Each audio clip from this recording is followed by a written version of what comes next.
The world map is being redrawn this week.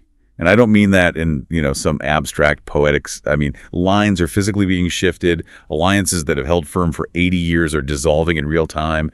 And the diplomatic rule book we've used since 1945 has effectively been thrown into a shredder. It honestly feels like we are living through a week where decades of history are compressing into a single news cycle. I mean, you blink and the geopolitical reality has fundamentally changed. It's breathtaking, really. Absolutely. Consider this triad of events just in the last 7 days. We have an attempted hostile acquisition of a NATO ally's territory in the Arctic. We had the physical abduction of a head of state from South America. And we have a domestic crisis where federal agents are operating with what looks like absolute immunity in the American Midwest. And on the surface, those sound like three completely different silos. You've got the ice of Greenland, the oil of Venezuela, and the streets of Minneapolis. But if you connect the dots, and that is exactly our mission today, they tell one single terrifying story. That force is the new currency. That force is the new currency, and that the post-World War II order is dead. The transatlantic alliance is fracturing over tariffs, and gangster diplomacy isn't just a colorful turn of phrase anymore. It is the official foreign policy of the United States. Welcome to the Hot News Channel, where we strip away the noise to analyze today's breaking stories. It is Saturday, January 17th, 2026. I'm looking at a stack of reports here that is honestly staggering. Confidential briefings, eyewitness testimonies smuggled out of Tehran, and financial data coming out of the EU that suggests we are on the brink of an economic war. And my role here is to interpret the signal within that noise. We have to ask, what happens when the world's superpower decides that allies are just customers who haven't paid up and laws are just suggestions? We are looking at a fundamental shift in how the world works. Okay, let's dive into the stack. We have to start with the story that has everyone looking north. The Greenland ultimatum. The headlines are screaming about it, but the details in these trade briefings are even wilder. Donald Trump has officially announced a 10% tariff on European countries. Which, on its own, would be a major trade dispute. I mean, we've seen trade wars before, but context is everything here. This isn't about steel. Exactly, because it's not just a flat 10%. It is set to rise to 25%. And who is this targeting? The memo is specific. Yeah. It targets nations that oppose the U.S. acquisition of Greenland. This is aimed directly at Denmark and, by extension, the broader European Union. Pause on that for a second. Just let that sink in. We aren't talking about tariffs to protect domestic manufacturing or to balance a trade deficit. We are threatening to cripple the economies of our closest military allies because they won't sell us a massive semi-autonomous part of their sovereign kingdom. It's completely unprecedented in modern history. It is. I mean, it's the kind of thing you'd expect to read in a history book about, 19th century colonialism, not in a White House press release in 2026. The reaction on the ground reflects that shock. We're seeing reports of mass protests in Nuuk, Greenland, and in Copenhagen. People are holding signs that say no still means no. It's a full-blown diplomatic crisis. Mm-hmm. But here is where I want to dig into the justification. The administration, specifically via Envoy Landry, is claiming this is a security necessity. They are saying if we don't take Greenland, China and Russia will. And this is where we need to apply some rigorous scrutiny because that claim sounds scary, but does it actually hold water? We have analysis here from Lieutenant Colonel Daniel Davis, who is a deep expert on military logistics and strategy. He looked at this security threat and essentially tore it to shreds. I was reading through his report earlier. The whole administration narrative seems to hinge on China building icebreakers to take over the Arctic. That's the line. But look at the hard data Daniel Davis provides. China's so-called icebreakers are unarmed commercial vessels. They are designed to clear paths for trade, specifically for their Polar Silk Road initiative. They aren't warships. They aren't designed to launch amphibious invasions.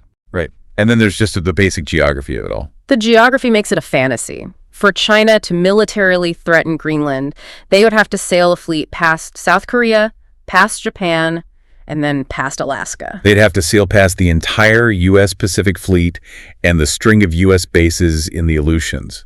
It seems improbable. Improbable is an understatement. It's a logistical impossibility. And regarding Russia, Davis points out something very basic that seems to be getting lost in the noise.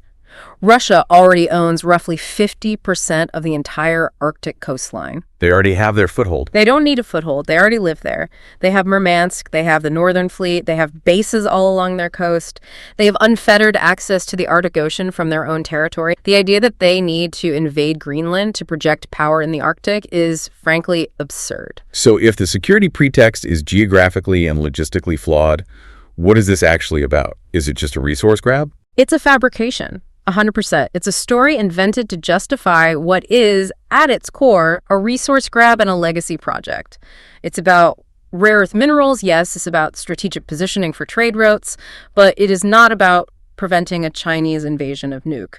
And you can tell the administration knows this from their rhetoric. The rhetoric coming out of the White House certainly supports that view. It's much more aggressive than security concerns. We have quotes here from Stephen Miller, the Vice Chief of Staff, and David Sachs. Miller literally went on air and called NATO allies ungrateful jerks. I mean, can you imagine? Ungrateful jerks. He suggested they should be happy to give up territory because the U.S. protects them. It's the language of a protection racket. And David Sachs took it even further. He used phraseology that you usually only hear in movies about organized crime. Yeah. He said we should make them an offer they can't refuse. And he wasn't being ironic. Not at all. Yeah. That is quite literal gangster diplomacy. It is. And the implications for NATO are catastrophic. We talk about Article 5 of the NATO Treaty a lot. The idea that an attack on one is an attack on all. It's the cornerstone. The absolute bedrock of the alliance for 70 plus years. Right. But that article assumes the attack comes from outside the alliance. What happens when the threat to a NATO member's sovereignty to their actual territory comes from the United States itself? It breaks the alliance. It fundamentally breaks it. It shatters the trust that holds it together. If you are Denmark, can you trust the U.S. security umbrella when the person holding the umbrella is hitting you over the head with it? You can't. The whole premise is gone. And Europe is waking up to this reality fast. We're seeing responses from French President Emmanuel Macron, who was talking about a coalition of the willing to defend sovereignty. Yeah. UK Prime Minister Keir Starmer called the tariffs completely wrong, and the EU is halting trade deals. That's the key takeaway here, I think. This isn't just diplomatic grumbling. Europe is moving from a posture of reliance on the U.S. to a posture of deterrence against the U.S. That is the death knell of the Atlantic Alliance. We are watching the end of the system that kept Europe peaceful for 80 years. It's a complete inversion. Now, speaking of force and sovereignty, we need to pivot south. Because while everyone was looking at the Arctic, something massive happened in Venezuela. The Saturday, January 3rd operation, this is straight out of a spy thriller, but the implications are very real. I've been digging into the reports on this all morning. Right. We now have confirmation that the U.S. military executed a raid, physically abducted President Nicolas Maduro and his wife Celia Flores, and flew them to New York. They're currently sitting in a jail cell facing drug trafficking charges. Specifically charges related to the Cartel of the Suns, which is a very interesting choice of charge. I want to touch on that because the Cartel of the Suns is a term thrown around a lot. Some analysts, and we have some briefings on this, point out that it might not even exist as a structured entity, right? It's more of a loose network of corrupt officials rather than a formal cartel like Sinaloa or Jalisco New Generation. That's exactly right. It's a descriptor for a network within the military and government engaged in narco-trafficking. It's not a hierarchical organization with a CEO, but it serves as a convenient legal hook for the indictment. It sounds official, it sounds scary, and it allows for a broad ICO-style prosecution. But here is the twist that has everyone scratching their heads. You would think, okay, the U.S. removed the socialist dictator, so they must be installing the opposition leader, Maria Corina Machado, right? That's the standard regime change playbook. That's what everyone expected. That's what Machado expected. But that is not what happened. Not at all. We have reports confirming that Delcy Rodriguez, the former vice president and a diehard Chavista, is now the interim president. And her brother, Jorge Rodriguez, remains extremely powerful. The whole power structure is intact, just without Maduro at the very top. This is the critical piece of the puzzle. We have photos of CIA Director John Ratcliffe in Caracas shaking hands with Delcy Rodriguez. Wait, just to clarify, CIA Director went to Caracas after the abduction, not before. After. He flew in after Maduro was already on a plane to the U.S., and that handshake tells you everything. This wasn't a hostile takeover of the government. It was a prearranged decapitation of the figurehead. A deal was cut. A deal was absolutely cut. The deal seems to be Maduro goes to jail, which gives Trump a tough guy win for the cameras back home. But the socialist apparatus, the Chavista state, stays in power. So it's not regime change. No, it's a transaction. Trump gets the optical win, and crucially, he gets the oil. He's not being subtle about this. Trump explicitly stated he is taking the oil at market prices. He doesn't care about Venezuelan democracy. He cares about Venezuelan crude. That explains the betrayal of the opposition. And this is where the story gets almost tragicomically bizarre. Maria Corina Machado, the darling of the opposition, actually came to the White House. She won the Nobel Peace Prize recently. A huge symbolic victory for the democratic movement. And what does she do with it? She gifts the medal to Donald Trump. She gave him her Nobel Peace Prize, the actual medal. She handed it over in the Oval Office. And by all accounts, Trump accepted it greedily. He held it up for the cameras, called her a fine woman. But then he sent her packing and left Delcy Rodriguez in charge in Caracas. That is just painful to even imagine. It's a masterclass in humiliation. The Norwegian Nobel Committee actually had to issue a statement saying prizes are not transferable, that they can't be given away. But think about the signal this sends to every other opposition movement in the world. That your principles don't matter. That nothing matters but the deal. You have a woman who represents the Democratic opposition debasing herself to give a trophy to the U.S. president, and he takes the trophy but cuts a deal with the socialist regime anyway because they control the oil pumps. It's pure transactionalism. There is no ideology here. There is no fight for democracy. It is just, give me the muddle, give me the oil, and I don't care who runs the country as long as the crude flows. It's the evil genius negotiation, as some are calling it. Delcy Rodriguez stays in power by giving Trump what he wants. She survives. The Chavista movement survives. Trump wins. Democracy loses. It connects back to that theme of gangster diplomacy. It's all about the deal, the tribute. Now, if Venezuela is a transactional success for this administration, Iran is looking like a powder keg that is about to explode. This is the darkest part of the stack today. I think the situation in Iran is deteriorating much faster than people realize. Let's look at the timeline. The reports we have say protest began around December 28th, 2025. It started with economics, the currency, the real took a nosedive, a 30-40% drop, and the government removed subsidies for bizarre merchants. Classic triggers. Right. It starts with the price of bread and fuel, as it often does, but it morphed into something else very, very quickly. It became a regime stability crisis, and the regime's response was brutal and sophisticated. We have eyewitness testimony from a source we're calling Sahar, which was smuggled out via drop site news. She describes a turning point on Thursday, January 8th, a total internet blackout, not just throttling speeds, but a complete communications failure, and then the Saturday Night Massacre. The details she provides are chilling. She talks about motorcycle commandos. These are bossy militia, masked, clad in black, riding two to a bike, shooting indiscriminately into crowds. This wasn't crowd control with tear gas and rubber bullets. This was a purge. The death toll estimates are all over the place because of the blackout. The regime isn't reporting anything. We have verified numbers around 2,500 dead, but unverified rumors from inside the country are pushing as high as 12,000. And then, after that Saturday night, silence. That silence is the sound of total suppression. Sahar described it as Tehran going deathly quiet. The protests just stopped. But while the streets of Tehran are quiet, the war drums in Washington are getting very loud. We're hearing Lindsey Graham calling for a Reagan Plus strategy. What does that even mean? Well, he wants regime change. He wants the destruction of the Ayatollah. It's Reagan's anti-Soviet rhetoric. But, on steroids, no containment, just roll back, total victory. And Trump is floating the idea of airstrikes. We know aircraft carriers are moving into the region. He's doing his usual thing of talking about his peace board 1 minute and then saying he's locked and loaded the next. But this is where our expert analysis from Daniel Davis comes back in. He's warning that this rhetoric is incredibly dangerous and that the military options are not as simple as they sound. What's his main point of concern? It's that the entire premise of an air campaign is flawed. The idea that you can bomb Iran and the regime will just topple is not supported by history. External attacks often unify a populace against the foreign aggressor. If the U.S. starts dropping bombs, the Iranian people might stop protesting the Ayatollah and start fighting the Americans. Nationalism is a hell of a drug. And there's a specific technical threat Davis mentioned, the dead hand system. Can you explain what that is for our listeners? It's a fail-safe mechanism, a concept borrowed from the Cold War. The assumption in Washington seems to be that if we decapitate the leadership, kill the Ayatollah and the top IRGC generals, the threat ends. But Iran, according to this intelligence, has decentralized its ballistic missile commands. So they don't need a direct order from Tehran to launch. Exactly. The system is designed so that if Tehran goes dark, or if the central command is destroyed and doesn't send a regular all-clear signal, these systems are programmed to launch automatically at pre-designated targets. And those targets are Israel and U.S. bases in the region. So a Reagan plus strategy.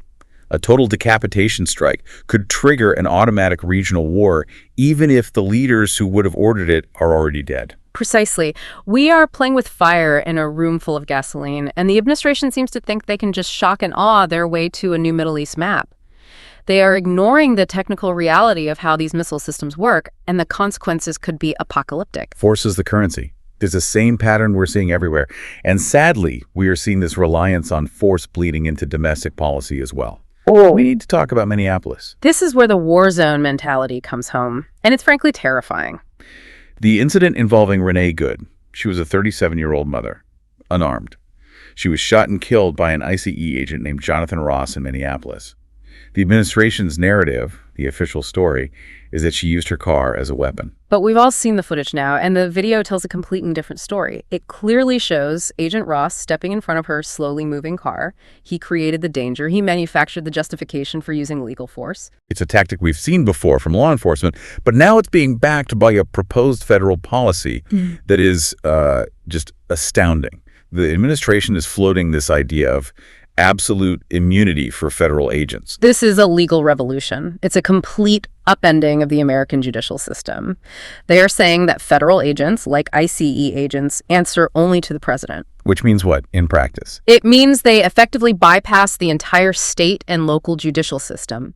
If an agent commits a crime, the local DA can't touch them. The state attorney general can't touch them. Only the president can discipline them. It turns law enforcement into a Praetorian guard, accountable to no law but the will of one person. And the backlash is real. We're seeing protests in 29 states. Public support for ICE has completely collapsed. We have internal reports saying agents are terrified to drive marked vehicles because the public views them as a threat, not as protection. And can you blame the public? There was another incident reported just last week where ICE agents fired tear gas into a car containing 6 kids. One of them was a 6-month-old baby. They were returning from a basketball game.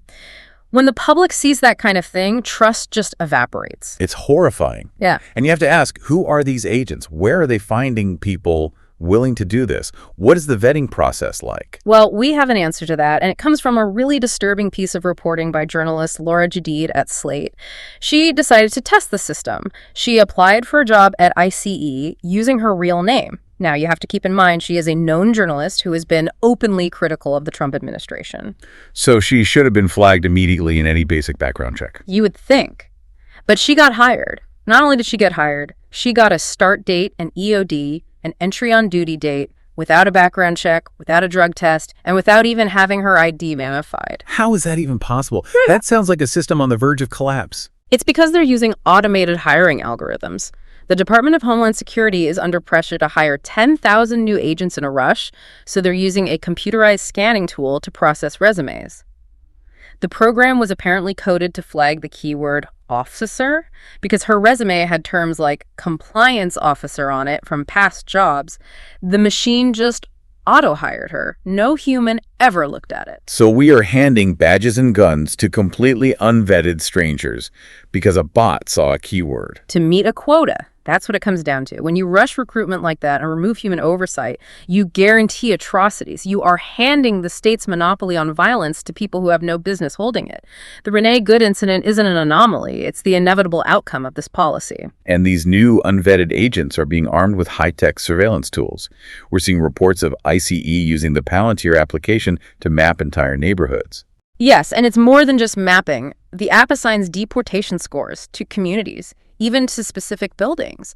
They're targeting hospitals, schools, restaurants. It creates a climate of fear designed to make entire communities self-deport. It's the militarization of the homeland. When you combine absolute immunity with Palantir surveillance and completely unvetted recruits, you are building a police state infrastructure piece by piece. It's a chilling picture. And we have one more piece of the puzzle to fit in that ties the international and the domestic together. Israel, Gaza, and what Trump is calling the Board of Peace. Right, this brings us back to the transaction. It always comes back to the deal. The House just passed a bill for an additional $3.3 billion in aid to Israel.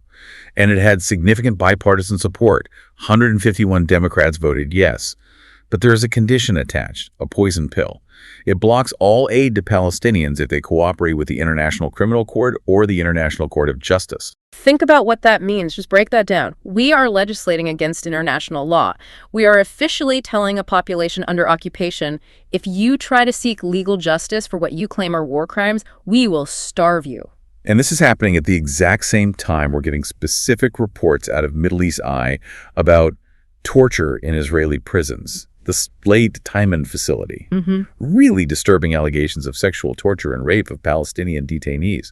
There's even leaked footage of soldiers abusing prisoners behind makeshift shields. The reports are gruesome, and the official U.S. response isn't to demand an investigation. It's to defund and punish anyone who tries to get an investigation started through legal channels.